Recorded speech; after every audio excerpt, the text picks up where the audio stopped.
wabarakatuh. Perkenalkan, saya Muhammad Saleh, ST, MT. Saat ini saya aktif sebagai dosen tetap pada program studi Teknik Mesin Fakultas Teknik Universitas Sunan Giri, Surabaya. Saya mengabdi di Universitas Sunan Giri, Surabaya sejak tahun 1997 dan diangkat menjadi dosen tetap pada tahun 2015. Sehingga saya telah mengabdi di Universitas Sunan Giri, Surabaya selama kurang lebih 29 tahun. Pada kesempatan ini, izinkan saya untuk memaparkan terkait pernyataan diri dosen dalam unjuk kerja Tridharma Perguruan Tinggi sebagai salah satu syarat sertifikasi dosen pada tahun 2026 dalam bidang pengajaran. Dan pada kesempatan ini saya akan menyampaikan salah satu mata kuliah yang saya ampu pada semester 4, yakni elemen mesin 2 sebagai lanjutan daripada mata kuliah elemen mesin 1 dan nantinya akan berlanjut pada mata kuliah elemen mesin 3. Pada mata kuliah ini membahas materi tentang bahan yang akan bekerja pada bantalan gelinding, arah gaya yang bekerja pada bantalan, serta umur bantalan gelinding, sehingga kita dapat merancang dan menentukan umur daripada bantalan gelinding. Untuk capaian pembelajaran lulusan atau CPL pada mata kuliah ini mengacu pada CPL program studi, yakni CPL 1, mahasiswa mampu menerapkan pemikiran logis, kritis, sistematis, serta inovatif dalam konteks pengembangan dan implementasi ilmu pengetahuan dan teknologi. CPL 2, mahasiswa mampu mengaplikasi bidang keahlian teknik mesin dengan memanfaatkan ilmu pengetahuan dan teknologi bidang teknik mesin untuk menyelesaikan masalah serta mampu beradaptasi terhadap situasi pembelajaran praktek dan teori. CPL 6 menunjukkan sikap bertanggung jawab atas pekerjaan di bidang rekayasa energi dan teknologi mesin sebagai ahlian secara mandiri. Adapun capaian pembelajaran mata kuliah atau CMPMK yang didasarkan pada mata kuliah ini adalah sebagai berikut.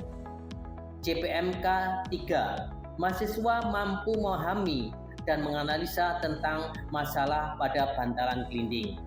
CPMK 4, mahasiswa mampu memahami dan menganalisa serta menentukan umur bantalan gelinding. Pada pembelajaran ini saya akan menerapkan pertama delivery, yakni dengan memberikan presentasi guna memberikan pemahaman kepada mahasiswa tentang bantalan gelinding. Kedua, interaksi, yakni interaksi dua arah antara dosen dan mahasiswa dalam bentuk diskusi dan tanya jawab. Ketiga, asesmen, yakni penilaian formatif dalam unjuk kuis, tugas, serta penilaian observasi sikap. Dan juga nanti terhadap penilaian formatif yang berupa tugas, ujian tengah semester, dan ujian akhir semester.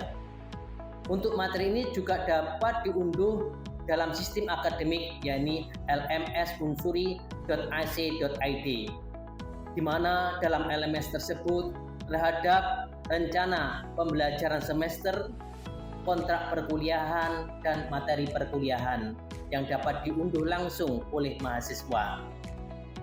Baik, untuk selanjutnya saya akan menyampaikan video pembelajaran pada mata kuliah elemen mesin 2 dalam bahasan umur bantalan gelinding materi pertemuan ke-10.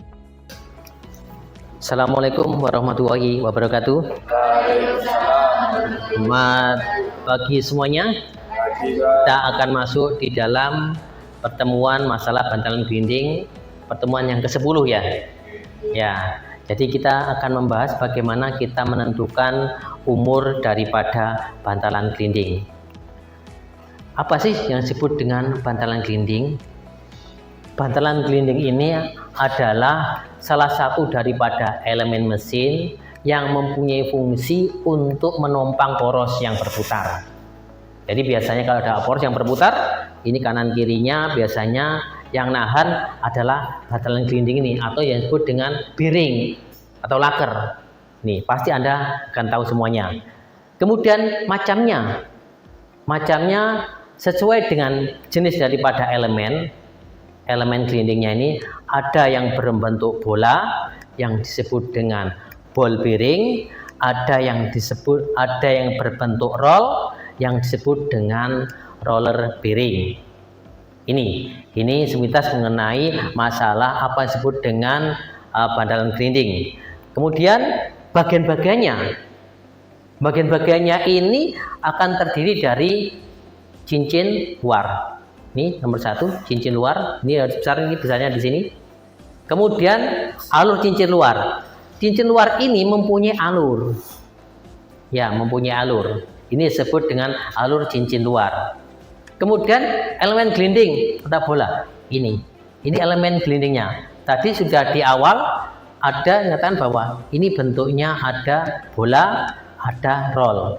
Ya, jadi di sini nanti ada yang berbentuk bola, ada yang bentuk roll. Yang bola disebut dengan ball bearing, yang roll disebut dengan roller bearing. Lanjut, untuk yang keempat ini adalah sangkar. Ini yang kuning, sangkarnya daripada elemen gelinding. Nih, ya. Kemudian yang kelima, alur cincin dalam. Ini adalah cincin dalam. Ini cincin dalamnya. Ini merupakan alurnya. Nah, alur ini ada yang jumlahnya biasanya ada 1, ada 2. Nanti hubungannya kalau yang 2 itu lebih elemennya double 2, lebih kuat biasanya. Nah, ini tentang masalah bagian-bagian daripada bantalan gelinding. Lanjut untuk arah dan gaya yang bekerja pada bantalan gelinding.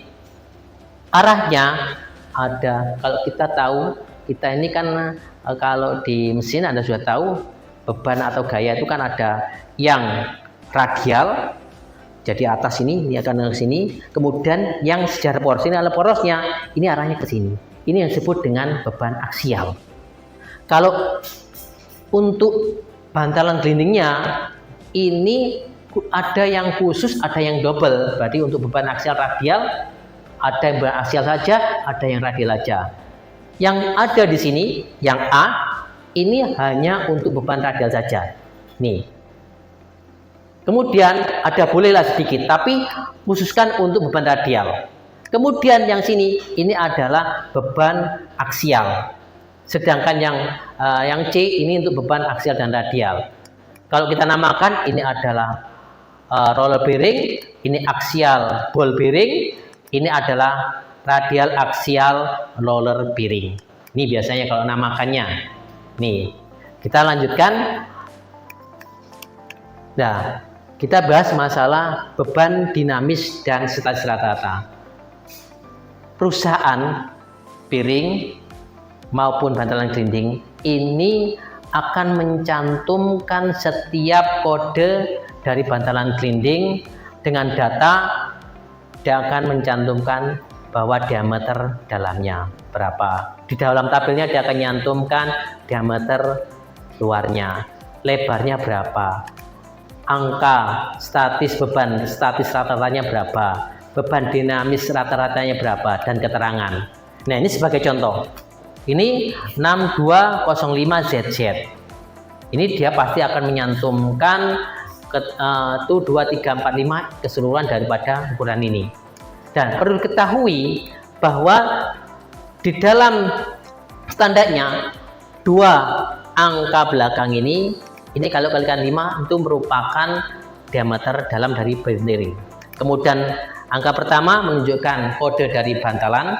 Kalau 6 ini biasanya menunjukkan bantalan bola. Kalau 7 biasanya bantalan roller.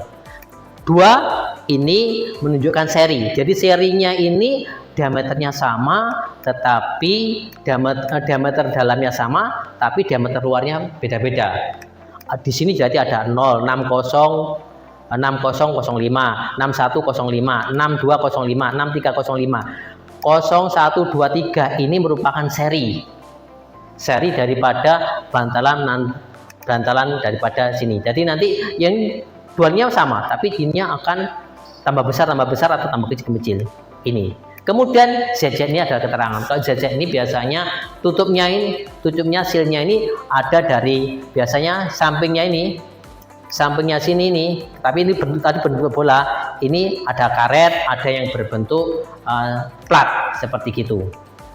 Setelah kita bicara masalah beban dinamis dan stata, kita menginjak pada gaya yang bekerja, gaya yang digunakan untuk perhitungan daripada umur bantalan dinding. Kita tahu bahwa gaya tadi ada gaya radial, gaya yang tegak lurus terhadap poros. Ada gaya aksial, gaya yang sejajar dengan poros.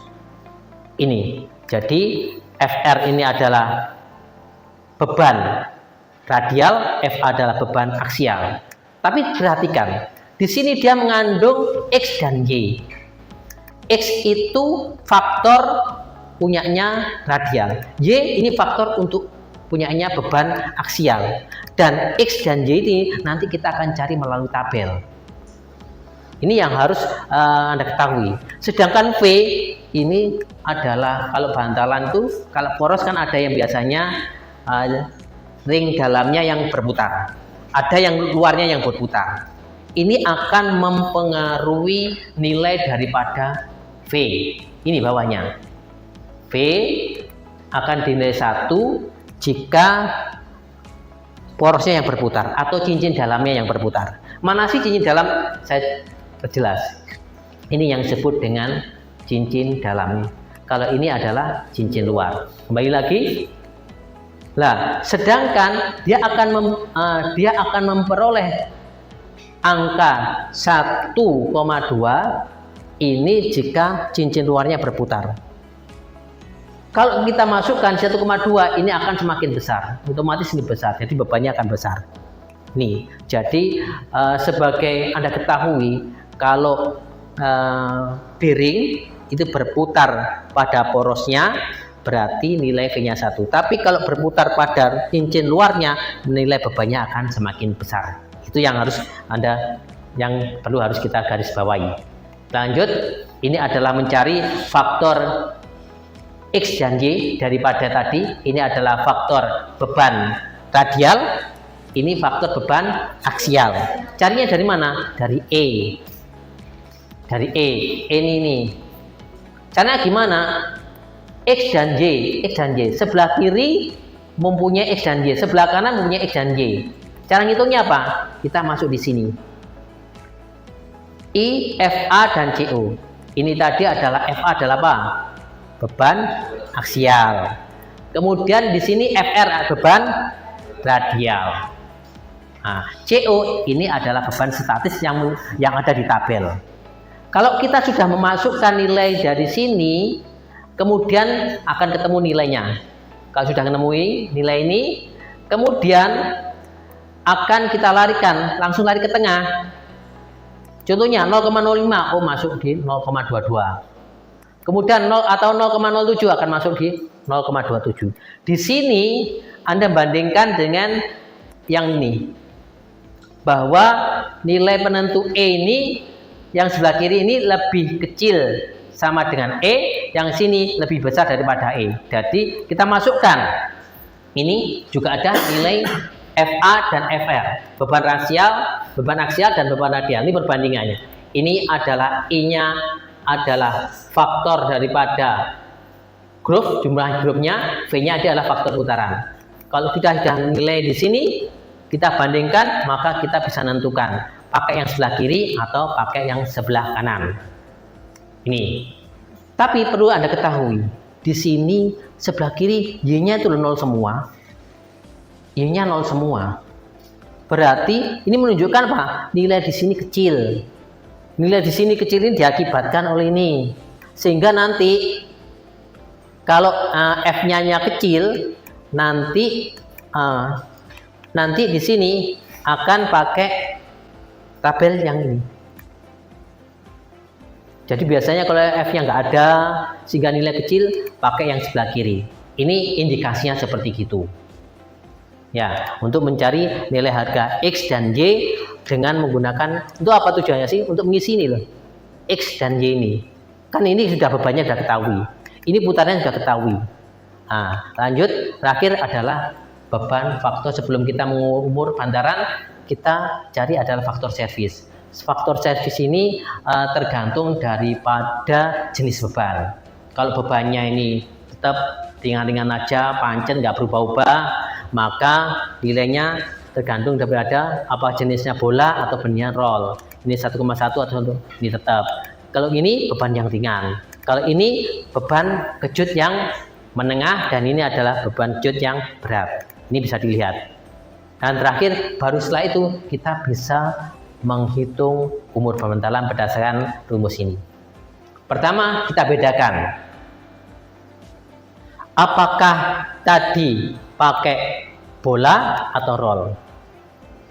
Bedanya apa sih? Bedanya ini.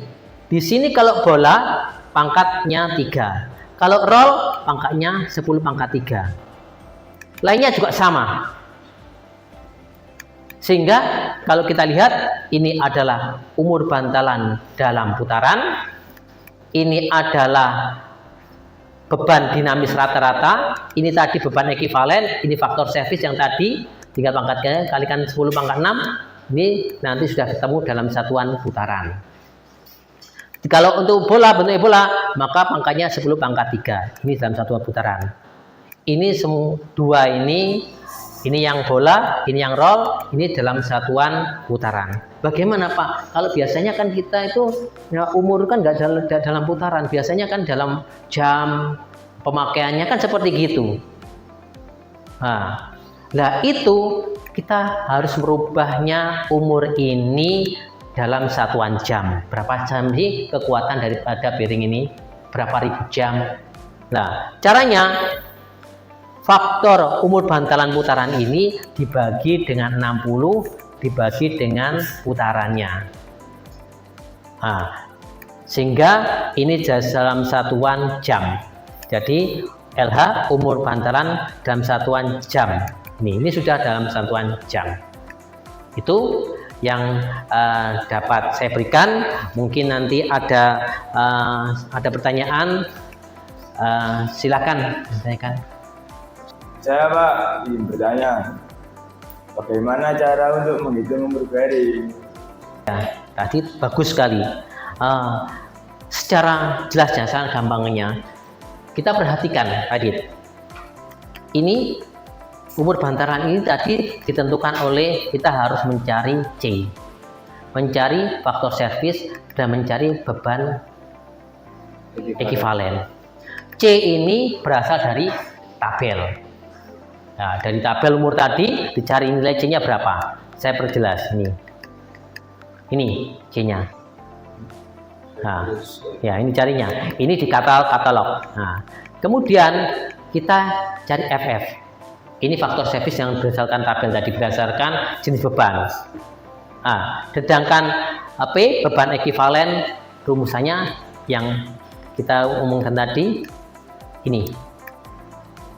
Kita melalui harus tahu berapa beban radialnya, beban aksialnya berapa, faktor X dan Y, serta cincin mana yang berputar, cincin dalam ataupun cincin luar. Itu ada lagi? Ya, ini silakan. Bagaimana menilai kekuatan dari bearing? Ya, kekuatan bearing kita lihat. Istilahnya kontur daripada kekuatan bearing. Kita lihat. Nih.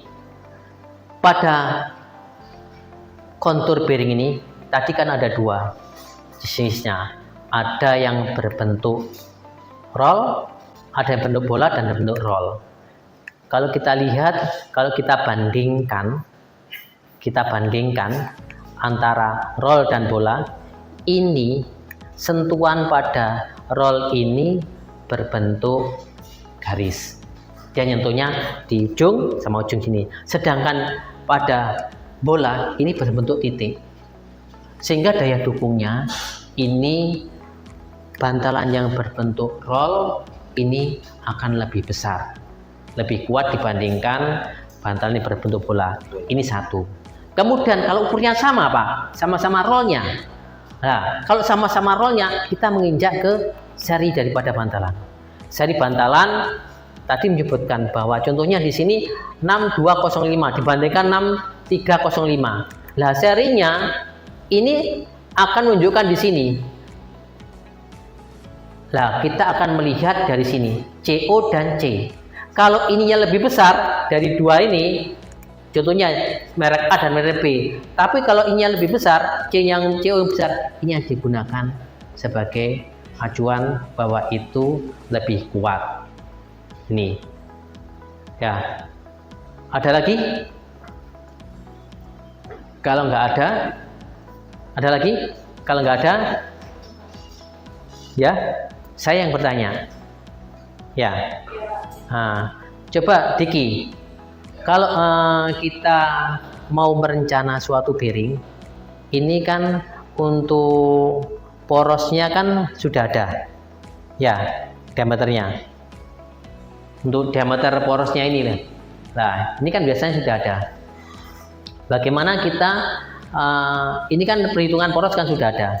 Bagaimana kita menentukan umur bantalan ini? Coba Jadid. Ya, silakan. Nah. Ukuran cincin dalam tetap sama dengan poros. Ya. Ukuran cincin luar mengikuti seri bantalan. Seri bantalan. Jadi ngikuti ini ya, ngikuti di tabel ini ya. Tabel ini ya. Jadi kalau serinya berarti nanti lihat yang ini ya. Ya, diameternya tetap 25, tapi karena ini lihat 3, nanti lebih besar, nanti lihat di itu ya. Oke, ya. Kemudian saya tanya lagi untuk Diki. Ya. Diki, bagaimana kita di bearing ini kan ada suatu barang itu, ada suatu yang menggunakan bearing itu kan ada porosnya yang berputar, ada yang diameter luarnya yang berputar. Bagaimana cara menentukan umur bantalannya? Baik Pak, jika cincin dalamnya berputar maka nilai V sama dengan 1. Jika cincin luar yang berputar maka nilai V sama dengan 1,2. Nah, berarti kembali lagi ini menunjukkan bahwa faktor putaran ini sangat berperang ya. Harus kita adjustment, ataukah ini yang porosnya yang berputar ataupun cincin luarnya yang berputar. Sebab ini V1 atau 2 ini akan mempengaruhi nilai P-nya. Kalau 1 sama 2 otomatis 1,2 akan besar di 1,2-nya. Sehingga akan berpengaruh di beban ekuivalen. Gitu. Ya, ada lagi tanyakan? Ada? Ya, terima kasih untuk pertemuan kali ini. Kita sudah belajar masalah umur bantalan. Harapan saya Anda sekalian bisa menentukan umur daripada bantalan grinding atau disebut dengan bearing atau disebut dengan laker. Mas Kris, saya akhiri. Wassalamualaikum warahmatullahi wabarakatuh. Selamat pagi semuanya. Demikian video pembelajaran ini saya sampaikan. Semoga pembelajaran ini dapat memberikan gambaran komitmen dan ikhtiar saya dalam rangka mewujudkan pembelajaran yang berkualitas. Atas perhatian dan kesempatan yang diberikan saya ucapkan terima kasih. Wassalamualaikum warahmatullahi wabarakatuh.